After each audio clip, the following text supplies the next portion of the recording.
can probably hear noise from behind me. It's not only stopping me from concentrating on my work, but it's interrupting my videos, audio at the same time. So I thought, why not take this opportunity to make best of the situation and tell you that sometimes noise can be a nuisance.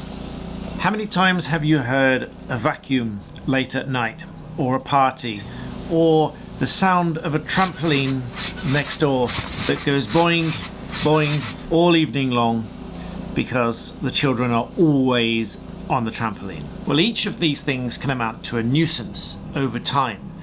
With certain decibels after a certain time in the evening, they can all amount to nuisance, especially if your house is in a row of other terraced houses and you share walls on both sides, or even you're in a semi-detached house and you share a wall with one other side.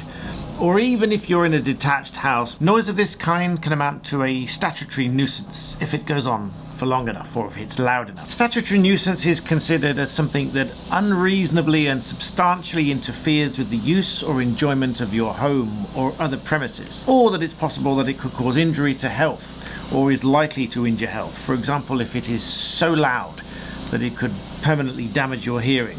And what do you do about it? Well, local authorities can help with this situation, and in some cases they very much should.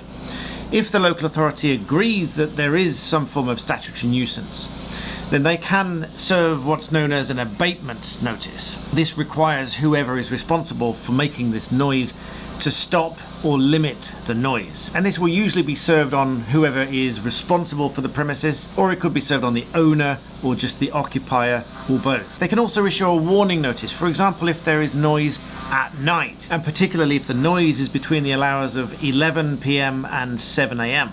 And if they don't comply with that warning notice, then they might be given a fixed penalty, which might be up to £110 for private dwellings, or £500 if it's a licensed premises. So if you've got a club next door or a pub next door that's making a significant amount of noise, causing a nuisance, they can also receive a warning notice and issued a £500 fixed penalty notice if they don't comply with the warning, which is to be paid within 14 days to avoid being prosecuted. Or instead of a fixed penalty, or if the fixed penalty isn't paid, then they can be prosecuted and convicted and get a fine of up to £1,000 for dwellings, or an unlimited fine for licensed premises.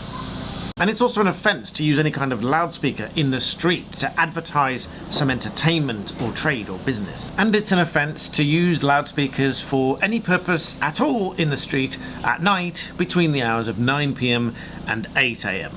Noise can also come from intruder alarms if they are going off. So let's say someone goes away for Christmas and the alarm goes off and it's going off all over Christmas. Then again, an abatement notice is required to stop the noise, and councils must do this if it's causing a statutory nuisance, or a warning notice if it's noise between 11 p.m. and 7 a.m. So given that I've got noise interrupting my work and my videos, I thought make use of the opportunity to talk to you about noise. So don't forget to subscribe and like the video, and thanks for watching.